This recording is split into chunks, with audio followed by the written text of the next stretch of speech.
Ghostly tales, yet mirrors of human life. Hey everyone! Welcome to Encountering Chinese. Ghostly Tales from Zhai. Today, I'm going to tell you a story called The Taoist.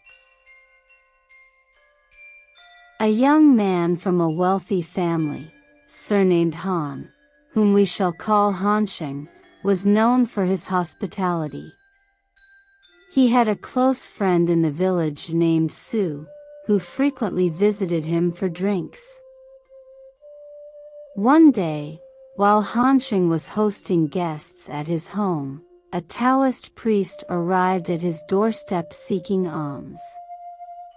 Hansheng's family then tossed some money and grains into the alms bowl held by the Taoist, but he refused to accept them and insisted on staying.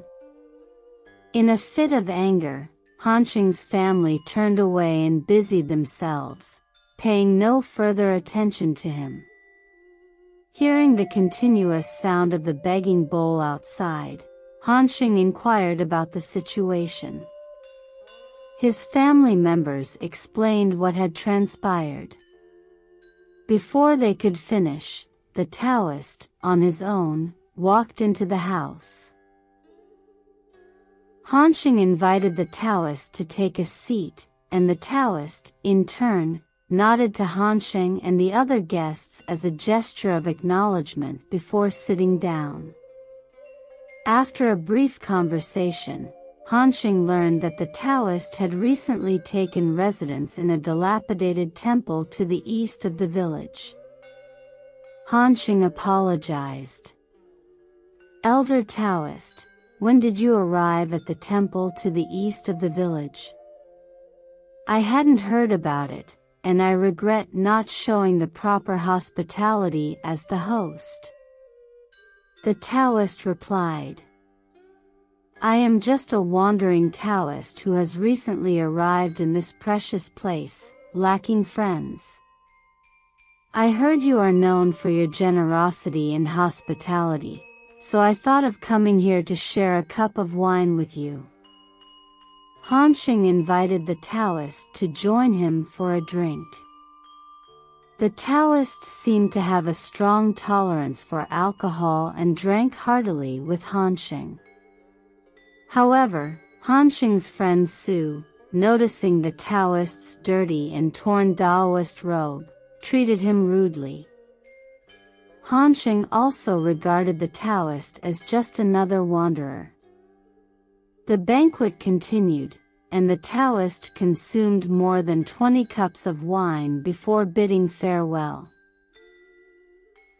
From that day on, every time the Han family hosted a banquet, the Taoist would inevitably show up.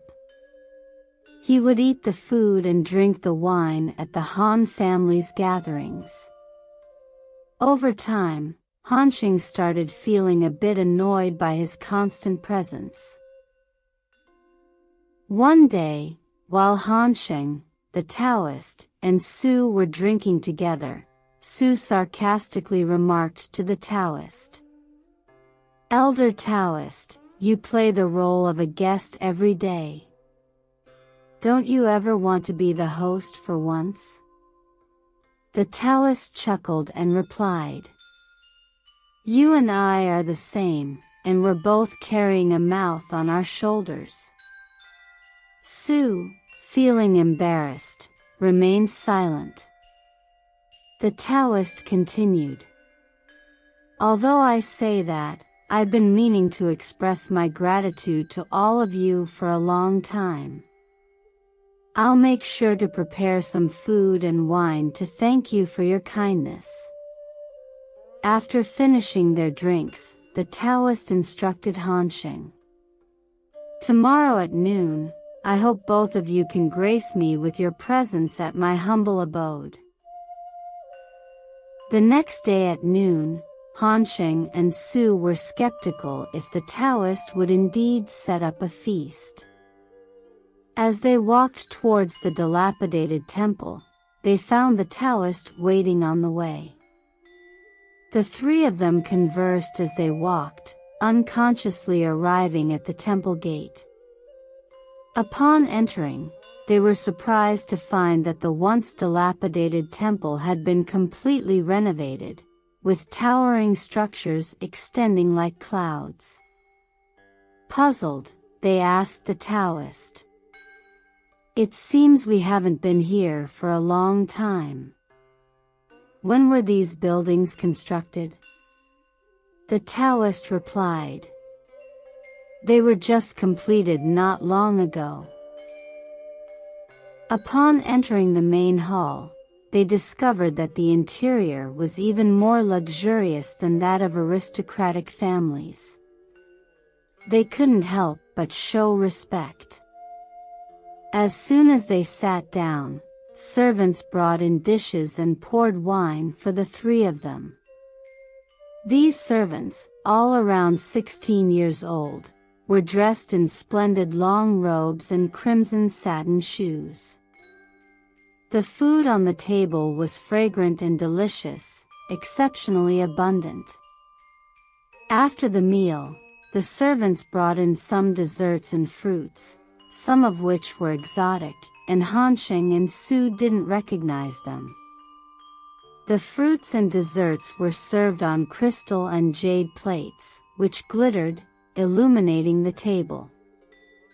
The glass cups for pouring wine were also beautiful, about a foot in diameter. The Taoist instructed the servants, "Go and call the Shi family sisters." After a short while, two beautiful young women entered. One was slender and graceful like a delicate willow, while the other was shorter and seemed younger. Both were charming, with incomparable beauty. The Taoist had the sisters sing songs to enhance the mood. The younger sister clapped and sang, while the older sister played a flute as an accompaniment, producing a soft and melodious tune. After the song, the Taoist raised his wine cup to toast and had the two sisters pour wine for the guests. The Taoist then asked the sisters, "It's been a while since you two danced. Can you still dance?" Several servants laid carpets in front of the table, and the two sisters engaged in a dance facing each other. Their long sleeves fluttered, and they emitted a captivating fragrance. After the dance, the two sisters leaned against a screen to rest. Hansheng and Su, by this time, were completely captivated, unknowingly getting quite drunk. The Taoist no longer attended to the guests, raising his cup and finishing it in one gulp. He stood up and said to the two guests, "Please help yourselves to the wine.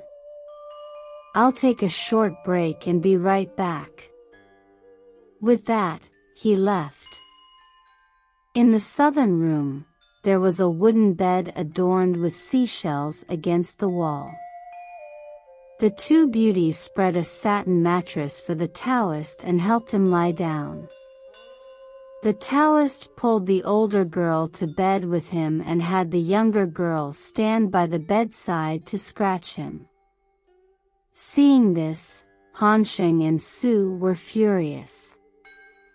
Su shouted at the Taoist, "How can you, a Taoist, be so disrespectful?" He tried to approach the Taoist, but the Taoist quickly got up and fled. At this moment, Su noticed that the younger girl was still standing by the bed. Taking advantage of the alcohol, he pulled her to the bed on the north side and lay down with her openly.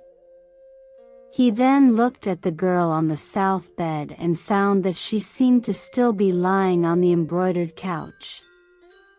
He loudly said to Hansheng, "Why be so conservative?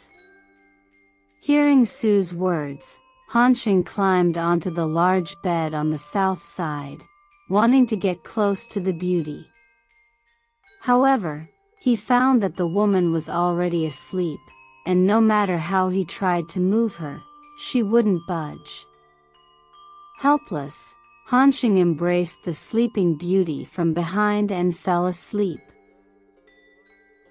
When dawn broke, Hanxing sobered up from the wine and the dream. He felt something cold in his arms, and looking down, he discovered that he was holding a long piece of stone lying under the steps. He hurriedly checked on Su, finding Su still asleep with his head resting on a stone from the pit. It was only then that Hanxing realized that they had slept in an abandoned and filthy toilet the previous night. Hanxing kicked Su awake, and both were extremely startled, not knowing what had happened.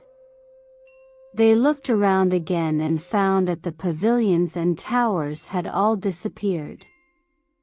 All that remained was a yard of wild grass and 2 dilapidated temples. All right. That's all for today's ghostly tale. The Taoist. If you enjoyed it, please give it a thumbs up and subscribe. Please also encourage everyone to comment and share more. We'll see you in the next episode.